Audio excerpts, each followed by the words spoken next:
La mer Noire dans les Grands Lacs est l'ouvrage de notre invitée Annie Lulu et il a été couronné l'an dernier par le prix Senghor du premier roman francophone. La guerre en Ukraine donne aujourd'hui un écho particulier à l'histoire de son héroïne déchirée entre un lourd héritage familial roumain et la recherche de ses racines africaines. Annie Lulu a confié à Laurence Oustras et Thierry Schiller les clés de son roman. Annie Lulu, bonjour. Bonjour. Un premier roman, La mer Noire dans les Grands Lacs, qui reçoit le prix Senghor du premier roman francophone et francophile. Comment avez-vous vécu ce succès littéraire ? C'était inattendu et aussi une grande fierté pour moi et puis pour mes parents qui étaient présents lors de la remise du prix. Mais c'était véritablement inattendu parce que depuis le début, ce roman me surprend. L'issue, le voyage de mon personnage Nili à travers le cœur des gens, des lecteurs, est vraiment extraordinaire. Voilà, je ne pensais pas qu'il y aurait une telle réception et je m'en réjouis. La mer Noire dans les Grands Lacs, c'est l'histoire d'une double culture, d'un double héritage familial et d'une longue quête de racines africaines. Pourquoi avez-vous choisi ce thème ? Pour moi, ce qui était très important, c'est d'avoir une figure féminine qui soit une figure d'émancipation. Sans pour autant en faire une sorte comme ça d'idéal, un peu de sorte de roman courtois moderne où on aurait une inversion des rôles, mais au contraire d'avoir un personnage avec une densité, une complexité et aussi qui puisse exprimer ce tiraillement entre plusieurs mondes. Alors moi-même je suis roumaine et congolaise, donc européenne et africaine, d'Europe de l'Est, c'est encore un espace particulier, c'est ma culture maternelle, ma langue maternelle est le roumain, et de RD Congo, de RDC, de l'Est notamment, d'où vient ma famille paternelle, et je me disais, c'est assez rare quand même pour explorer ça dans un personnage. Voilà. Mais ça s'arrête là, puisque cette jeune femme a son parcours, elle va aller à la recherche de son père, c'est l'histoire d'une fille qui cherche son père, qui ne l'a malheureusement pas connu, et qui va aller d'est en est, des Balkans, de l'Europe centrale à Paris, jusqu'à l'est du Congo, à Goma, Bukavu, d'où elle parle à son fils qui est dans son ventre et qui va naître. Et j'avais voulu travailler sur la question de la transmission, mais à partir d'une figure poétique, à partir d'une voix singulière. Et j'espère y être arrivée.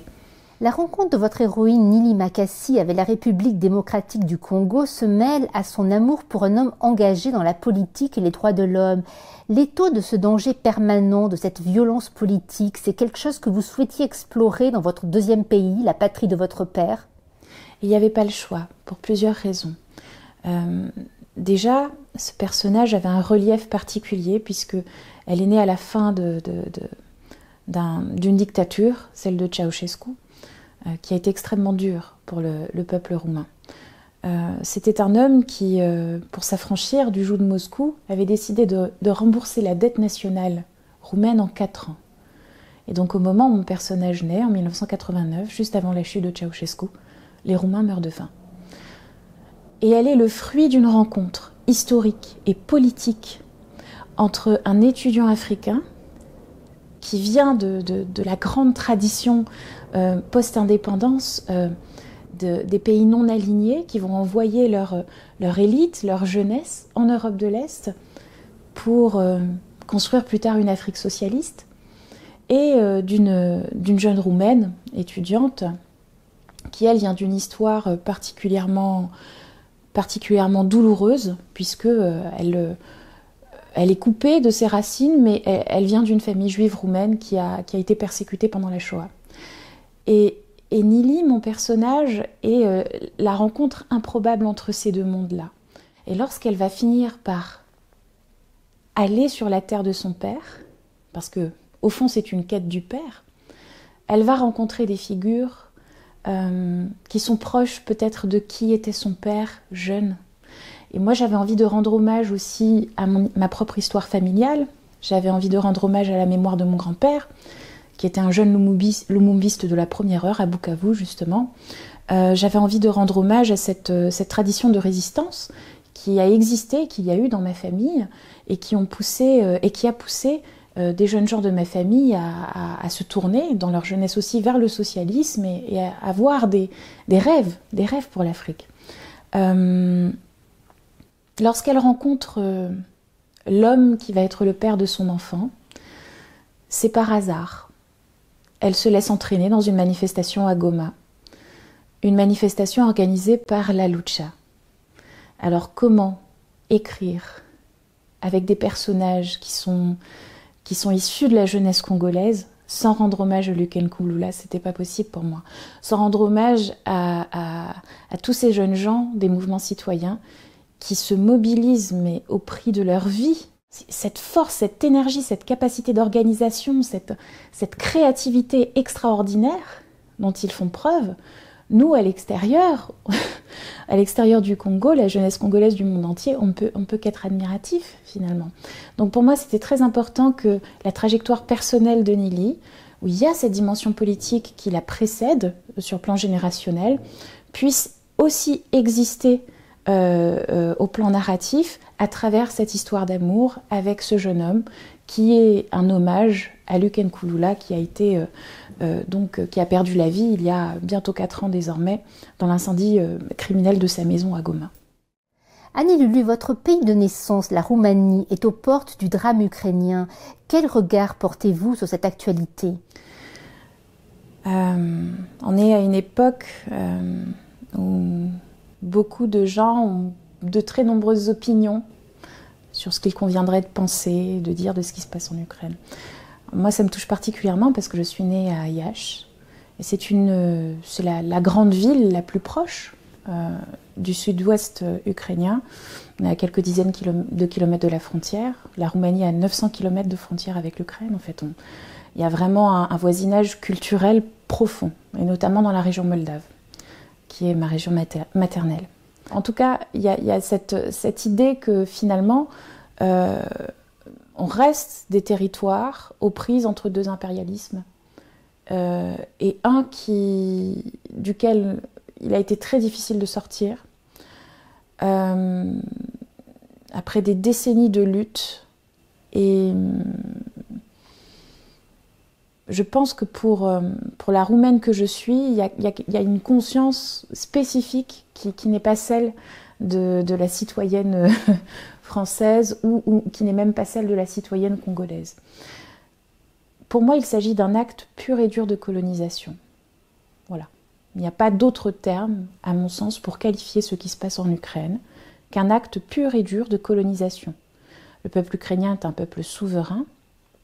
Je déplore que de nombreux de mes camarades africains, justement, ne soient pas plus intéressés à l'histoire de l'Europe de l'Est, des pays d'Europe de l'Est et d'Europe centrale, pour comprendre qu'il n'y a pas un grand bloc qui serait une même culture et un même peuple autour de la Russie, mais il y a bien une multitude de peuples avec une influence impérialiste dans l'histoire, qui aujourd'hui a des conséquences terrible, puisqu'elle conduit à la négation de l'autodétermination d'un peuple.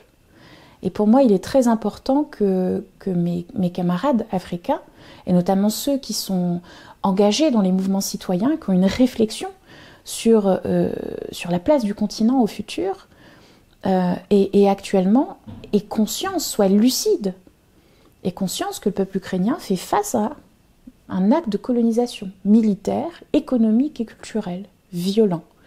Et que même lorsqu'il n'a pas lieu dans un lieu qui nous est familier, auquel on peut s'identifier beaucoup plus facilement, sur un continent comme l'Amérique latine ou sur le continent africain, il n'en reste pas moins que la colonisation, elle est quand même caractérisée par un certain nombre de faits objectifs.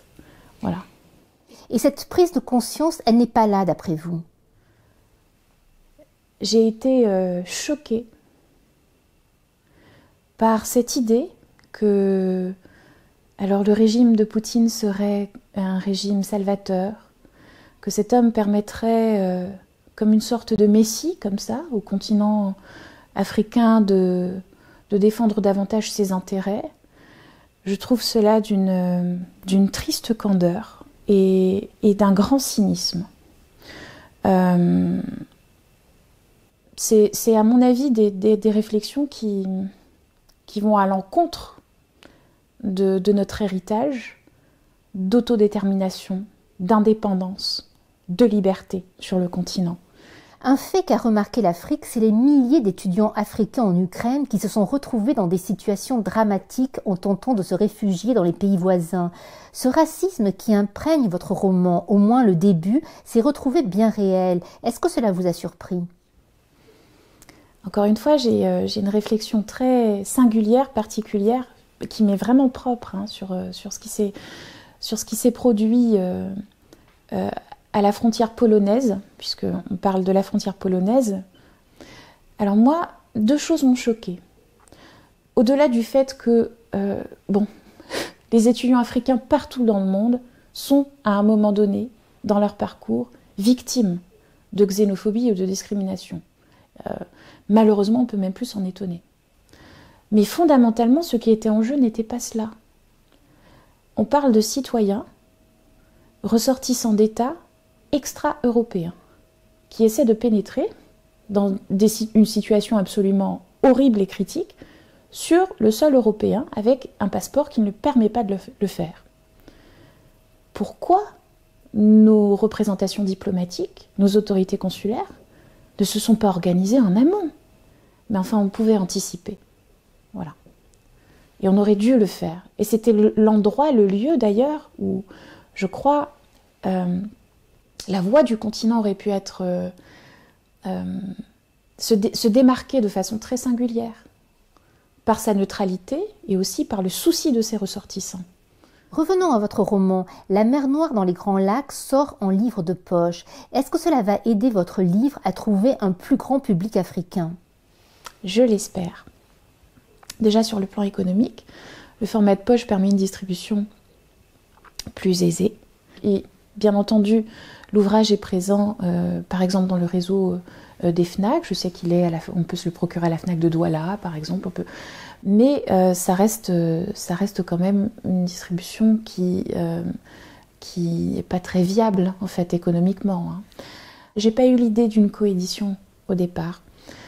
Pour mon deuxième roman qui paraît en septembre non plus, mais c'est quelque chose qui commence à germer chez moi. Et je pense qu'il est temps maintenant. Votre prochain roman sort en septembre, vous venez de le dire.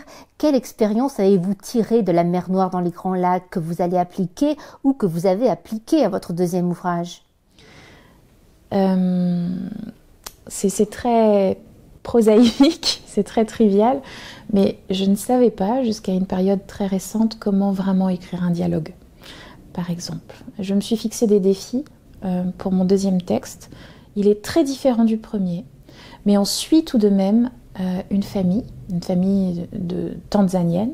On la suit d'Arusha dans les années 80 jusqu'en Écosse, à l'époque contemporaine et même quelques années en amont du moment où nous parlons.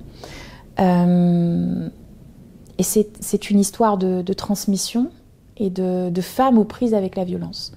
Et ce que je voulais, c'était me renouveler dans les choix techniques, les choix narratifs, ne pas reproduire un autre texte poétique. Il fallait absolument que j'aille vers quelque chose de différent. C'était très important pour moi, parce que mes thématiques de travail sont tout de même assez récurrentes. La question de l'émancipation féminine, d'un point de vue particulier, singulier, qui tourne beaucoup autour de la maternité, qui n'est pas forcément une notion centrale dans les pensées féministes occidentales. Et puis la question de la transmission générationnelle, et de la résistance politique aussi. Et donc tout ça revient tout le temps et s'entremêle. Et pour moi, c'était très important de changer de forme, de changer de format, de proposer d'autres choix techniques, d'autres choix narratifs à mes lecteurs. Annie Lulu, nous allons attendre avec impatience. Merci beaucoup. Merci de m'avoir invitée.